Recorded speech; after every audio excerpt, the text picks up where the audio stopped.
So then, what are some tips that you can give fitness professionals when they have a client that kind of has a knee that bothers them? Yeah, the first thing I always do is assess.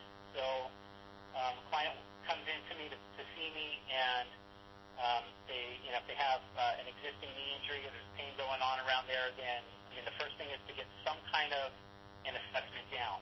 And so for me, I typically I'll identify a couple main areas that are kind of common trends with people with knee injuries. One, hip weakness, so particularly glute hamstring weakness that can contribute. And another thing is a lot of people are what I call quad dominant. So they'll, a simple test with it with somebody would be to have them watch the squat. They don't have to go butt to the ground or anything like that, but I have them squat to where they're comfortable. So I do like an overhead squat test where they hold, have them hold like a dowel or a rod over their head, very lightweight, kind of a wooden one. Have them hold overhead and squat a few times, pretty much as they can comfortably. And what you can do is even hold them in a squat position. So you can have them hold it for about 10 seconds or so and ask them what they feel, what muscles they feel working, whereabouts they are. And it's like almost every case that I see with a knee problem, they'll be feeling their thighs a lot. They're just feeling their quads a lot. They may possibly feel their low back with it, but that's a classic sign of overusing the quad muscles. So quad muscles get overused, and everything from there, if you look at where the quadriceps insert up at the top of the hip, and what it'll do is when you're standing on the ground in a closed chain exercise like a squat, is that quad and the hip flexor will contribute. It'll kind of pull. The hip flexor will pull at the area of the low back on the spine, and the quad will pull at the hip, at that PSIS, and it'll kind of pull you forward. So everything that happens in center of gravity starts to shift forward. They get pulled a little bit more on their toes, and then it starts to put compression on their knees. So what I do is I use that squat test to identify it, and then I'll try and look and make sure that if that's what's going on, and I'm also assessing some glute weakness with that, then we're definitely going to start to target how to get them to turn on their glutes a little bit more and get out of just the quad dominance that they're in. Okay. And do you have any resources that you could recommend for fitness professionals where that you kind of lean to in order to get more information on exercises and injuries? Well, that's a good question. With injuries, I don't know if there's a lot of resources that I go to online to find it.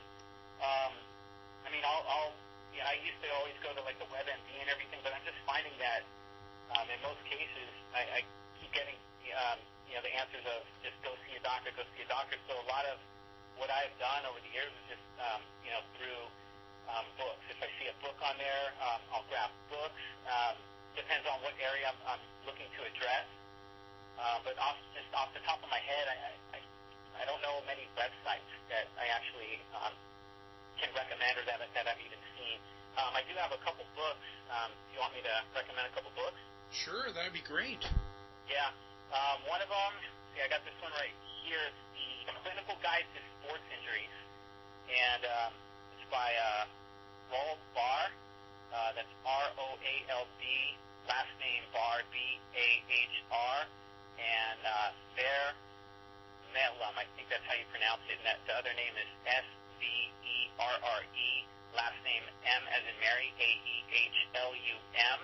And this book was really, really cool because it addresses injuries a little bit more from a sports standpoint. But over the years, what I've found out with people that it didn't matter. I've worked with athletes and I've worked with kind of the average Joe and just trying to lose some weight and feel better, and everybody in between. And aside of an acute injury like a football player blowing his knee out because he gets tackled wrong, but with the chronic injuries and the chronic pain, I found a lot of similarities between athletes and just regular people. So basically, what the causes are from repetitive strain and overuse injuries, I'll see a lot of common things in athletes that I'll see in regular people. So this book was great because even though they were applying it a lot to sports injuries, there's a lot of information you can use in there with your own clients, even if they're not athletes. They've got everything from neck and back to shoulder to knee to wrist, thigh, foot, lower leg, all of it. You name it, it's in there. It's a really good book. Good resource.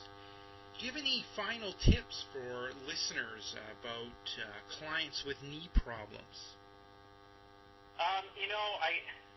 In most of the cases, from what I have dealt with, over 90% of the cases that I've seen come in were repetitive strain issues. And repetitive strains just from muscle imbalances. I typically, you're going to find weakness in the glute, hamstring area, and or their abdominal complex. So assess, get dialed into where the gap is, where the weak link is, and address it. And usually you're going to find it in one of those two areas or both. So I definitely go with that. And another thing, I'm one of the big believers in using a squat, particularly with people with low back and knee pain, because I have found I haven't had one case, and I've dealt with people coming off lower back fusions. I've dealt with ACLs, reconstructions. I've dealt with knee reconstructions, hip, you name it. And I have not, in almost 10 years, ever had one person who couldn't squat pain-free, turn their glutes and their abdominals on, and really get their bodies to feel better using a squat, provided that they were instructed on how to perform it properly. And that's the big thing, is that people, they don't want to squat when they're hurt because they assume that the movement's bad, but if you watch them, it's not necessarily the movement, it's how they're doing the movement. It's the muscles that are overcompensating when they do it. And a squat, in my opinion, is a real good functional exercise, because most people, they need that. They exist on their feet outside of the gym. You have to look at what they're doing. If they want to run again, if they want to play tennis, if they're active, they're going to need to be on their feet. So the more we can get them on their feet and train them and restore their bodies and get them moving from there, the better off they're going to be. Okay, and how can listeners get more information about you, Kevin? They can go to, I have a website, and I also have a blog I just started. My website they can go to, it's a personal training website. It's www.yatesperformancetraining.com. That's Yates with a Y, Y-A-T-E-S, performancetraining.com.